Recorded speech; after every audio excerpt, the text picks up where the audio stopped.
اقرأ وربك الأكرم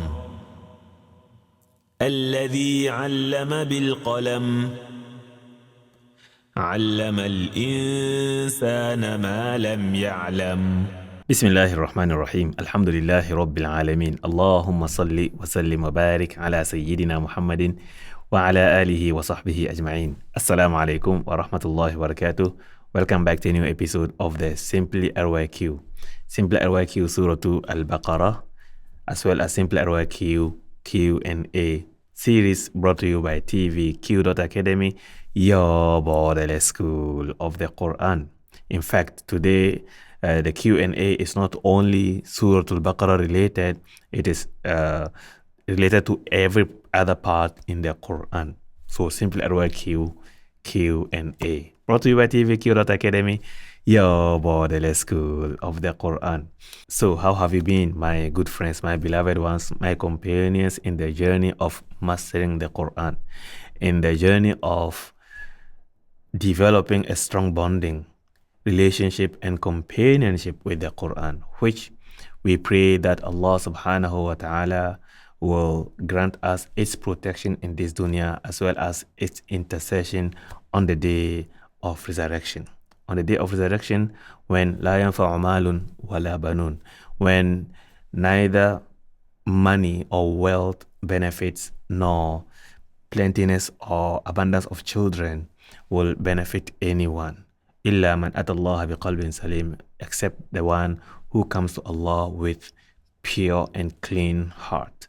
May we attain cleanliness in our hearts with the barakah of the Quran. Allahumma ameen.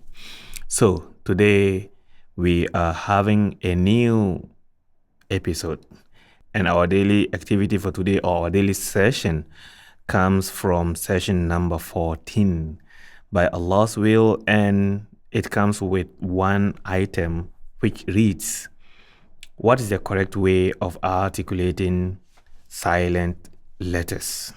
What is the correct way of articulating silent letters when reading the Quran?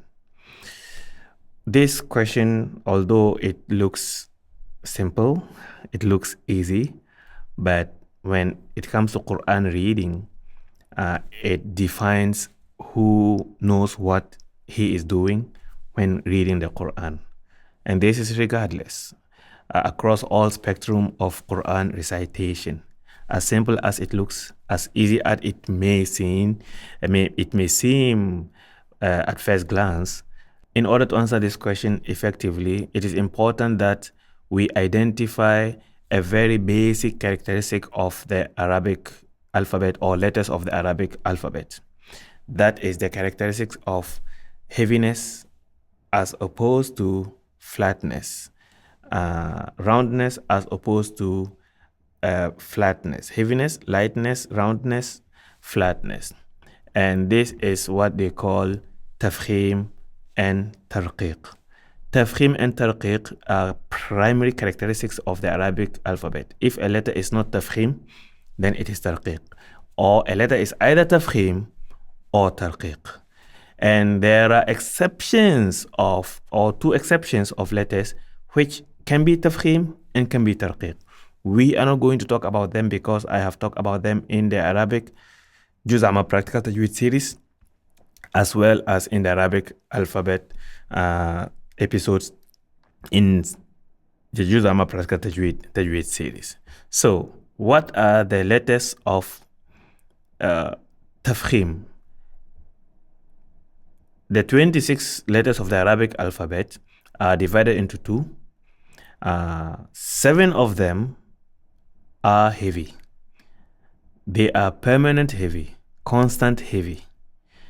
Their heaviness applies whether they have the sound of fatha, or they have the sound of kasra, or they have the sound of dhamma. Of course, their heaviness is always prominent when they are fatha. Kha, sa, da, gha, ta, qa, va. And they have less heaviness when they are kasra. Khi. We don't say hui. Khi, si, di, ri, ti, qi, dhi. We don't say hui, we don't say sui, we don't say dhi, we don't say wi, we don't say tui, we don't say qi, no dhi. So when they are a kasra, their heaviness is less, but they don't become flat. We don't say he, si. We don't say that. All right. So these 7 letters is very important for anyone who needs to digest the answer for this question to remember them. How do you remember them? It is combined in a phrase that is commonly said, خص ضغط قض. خص ضغط قض. خص ضغط قض. Memorize this. This needs to be memorized in order to be remembered. The moment you remember it, when you are approached with a letter, whether it is heavy, whether it is active means fatha, kasra, or dhamma, fathatan, kasratan, dhammatan, or it is silent means sukun. So when you are approached with a letter, remember khusa dagtin qid. If you can remember that, then you identify whether the letter falls within these 7 letters or it's not. If it is not, then it must be flat. The exception to remember is ra. Ra has its own rules. Ra can be heavy and it also can be flat. How does it happen? Please check the episodes that talk about the rules of Ra in Juz Amma Practical Tajwid series. And we may also singular it here in SimplyRYQ Q&A. All right. So, kha, sa, da, gha, ta, qa, va. These are the sounds of these letters. So what are the names of these letters? We have learned this in the Arabic alphabet. Kha, sad, dad, ghain, ghain, ta, qaf, va. These are the name of the letters. So every letter in the Arabic alphabet has its own name. The Muslim or the learner of the Arabic alphabet, the reader of the Quran, must know these names because it helps a lot in many ways. And each letter, besides its name, it produces sounds. Primary of them are 4. Kha, khi, khu, and then akh. In order to get the silent one, 3 active, 1 silent. In order to get the silent sound, you must produce an active letter before the silent letter.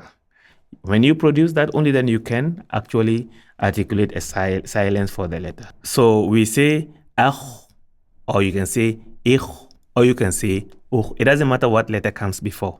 It doesn't matter what letter comes before, because in actual reading, any letter can be silent and any active letter can also, it can be preceded by any active letter. So it can be akh, it can be ich, it can be ukh. We just said that these are the 7 letters of heaviness in the entire Quran reading at all times.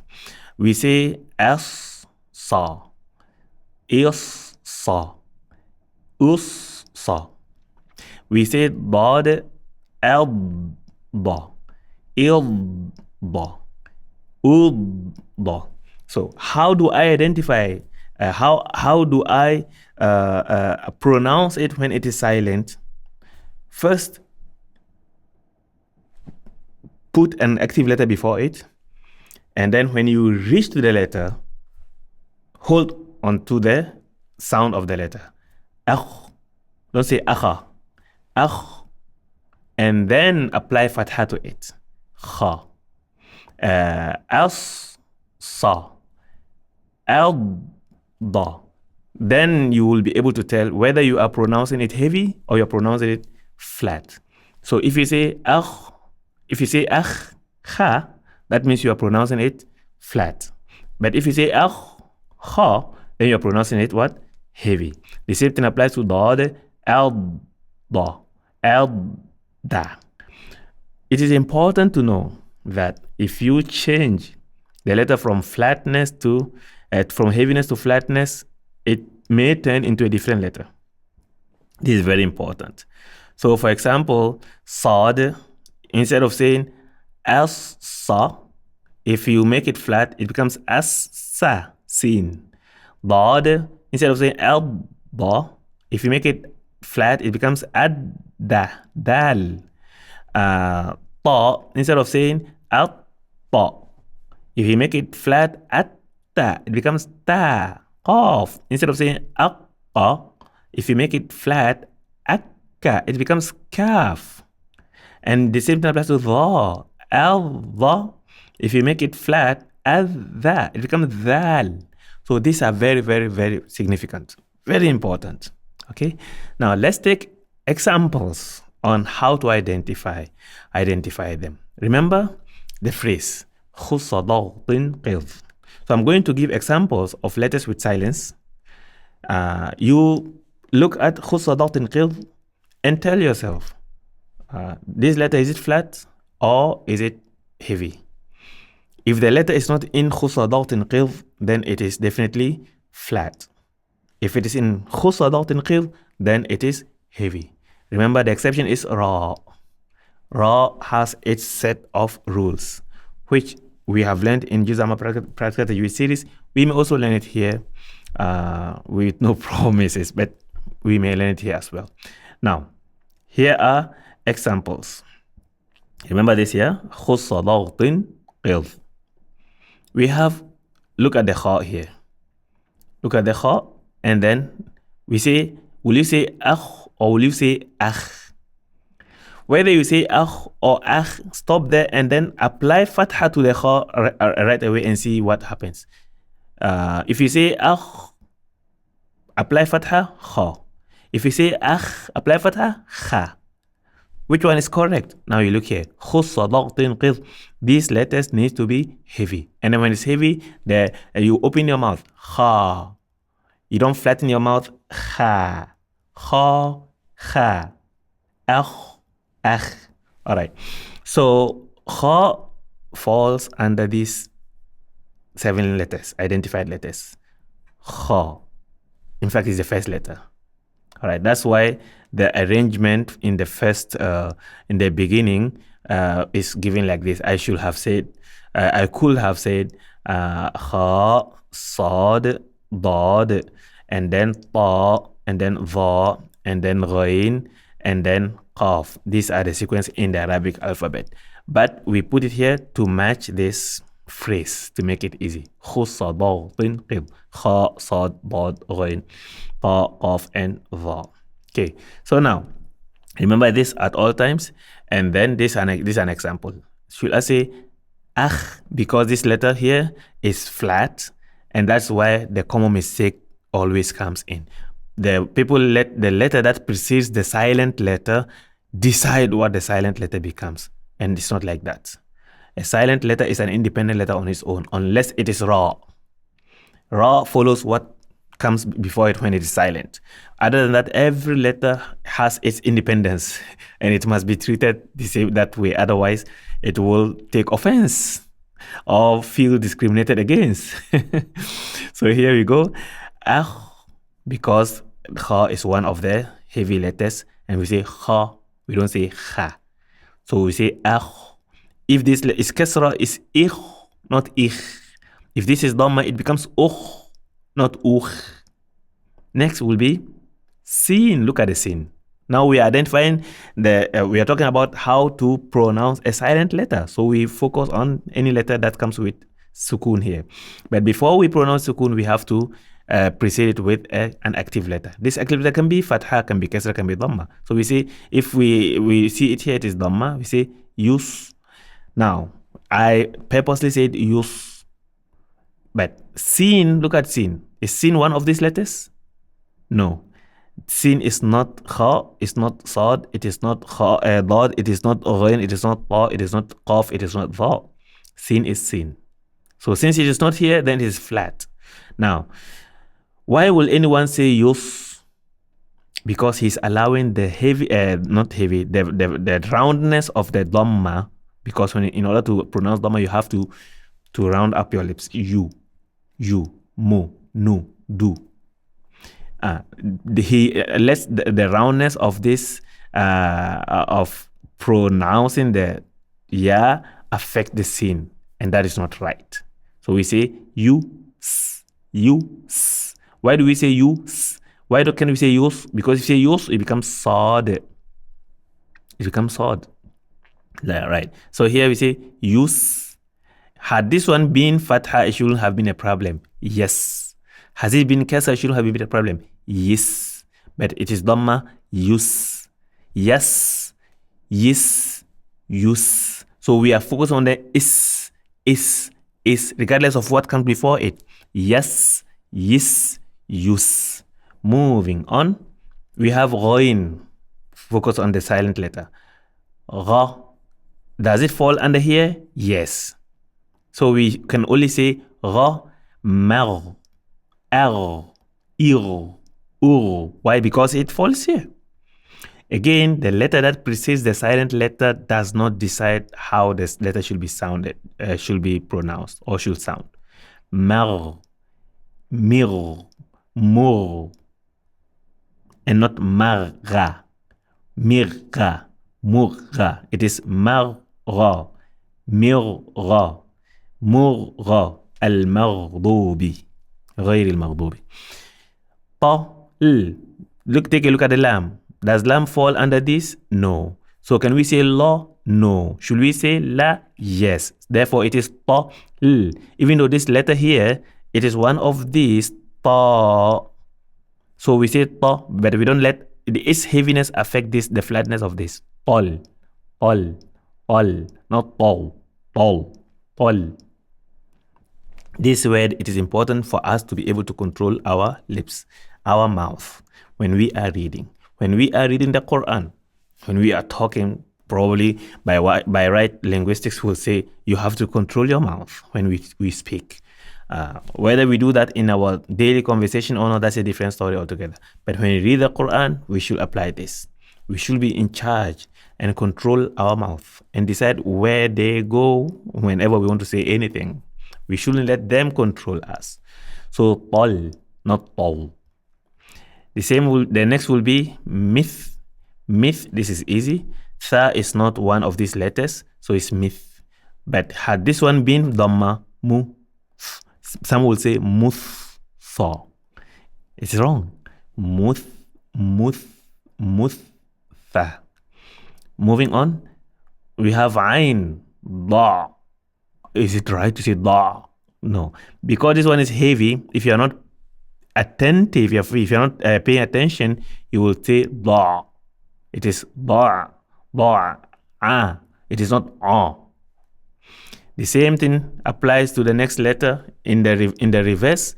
Actually in the same way, we have ra, we have ha. Ra here is heavy. Should it affect the ha? Is ha one of the heavy letters? No. Therefore, we cannot say rah, ha. We have to say roh, ha, rahma. Right? Moving on, we have ka. Kaf, is it one of these letters? No. So we cannot say rock, ka. We have to say rock, ka, not rock, ka. Whether this one is fatha, kasra, or dhamma, it doesn't matter. But this one must be flat. So whatever we need to do in order to articulate or pronounce the active letter that precedes the silent letter, because we are in charge, we are controlling our mouth.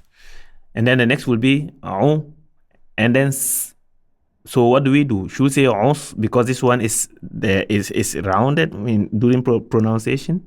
No. Sin, does it fall under this? It doesn't. So it is ons and not ons. If you say ons, it becomes sad. Sad falls under this. All right. So it is ons sa. All right. Now let's take practical examples from reading. And our first example comes from Surah 2, Az-Zalzalah. Surah Az-Zalzalah, 8 verses. We have learned this in our SimplyRYQ Amma series, as well as in Amma Practical Tajwid series. So Bismillahir-Rahmanir-Rahim. Bismillahir-Rah. Look at this. We have Ra, we have Ha. The Ra is heavy. Remember, Khussa Daghtin Qidh. We are focusing on silent letters. How do we pronounce them? Should we make them heavy or should we make them flat? A silent letter can be either heavy or flat, depending on whether it falls under the category of heavy letters, which are 7, khusa dagtin qidh, or it falls under the remaining letters, with the exception of ra, which fluctuates. So we are looking for only silent letters. So if we start with Bismillahir Rahmanir Rahim, sin. Is sin under khusa dagtin qidh? No. So it is therefore what? Flat. So we say bis, we don't say bis. And then Bismillah ar-Rah, we have ha, a silent ha. And the ra is heavy. So Rah. In fact, looking at this, the phrase of heavy letters, the 7, whether it is active or not, when we look at the silent letter, we also have to look at the active letter that comes before, whether it is heavy or flat. So here we go. Ra, as we mentioned, it is an exception, but in this case, it is heavy. But the ha, should we say Rah or should we say Rah? Ha is not one of the heavy letters, therefore we have to make it flat. Ar-Rah. So it is wrong to say Ar-Rahma. This is a common mistake, very common mistake. Next, إذا زلزلت. إذا زلزلت الأرض زلزالها. We have lam. Lam, is it heavy? It is not among the heavy letters. Lam, is it heavy? It's not among the heavy letters. And the letter that precedes lam here is rounded in the sense that it is dhamma. So we have to say zu. Mistake people make it say zul. Zul, zilatil ardu zilzalaha. Moving on, wa akhrajatil ardu athqa. Not say athqa. This is easy because the letter that precedes is also flat. وقال الإنسان ما لها يومئذ تحدث Look at this. This one is flat. The kha silent letter here, does it fall under heavy or flat? It falls under heavy. So what do? We don't say kha. Kha. أخبارها بأن ربك أوحى لها. Wow is usually easy because it is rounded by nature, but it has to be clear when it is fatha. يومئذ yes. Look at this. Yes. So should we say yes duro? No. Yes duro. If you make it flat, it will sound seen. It becomes seen, not it will sound. It will become seen. الناس أشتى. This is very easy. ليروا not alright. أعمالهم فمن يعمل مثقال ذرة خيرا يره ومن يعمل مثقال ذرة شرا يره. The next example will be this from Surah Al-Sharh or Al-Inshirah, as some call it. Look at this. Alam, mim is straightforward. Nash, also straightforward. Ra. Should we say Raha? No. Khusa dagtin qidh. Ha is not one of them. Ha is out. Therefore, we say Ra. We are in charge of our mouth. Sada. Look at this. Sada. We don't say Sada. Rock. And of course, when we talk about characteristics and we mention tafkhim or tarqiq, these are only 2 characteristics out of 5 for each letter, or 6 for each letter, or 7 for each letter, depending on what letter it is. So over here we have sada. The dal has the flat characteristic. It also have the characteristic of clicking, qalqala. Sada, rock, not sada, rock. There are some letters that have clicking characteristic and also heavy, like ta, like qaf, echo. All right. Here we go with wa. We don't say da because the ayn is flat.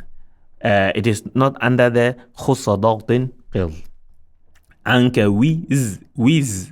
This is easy. Ra.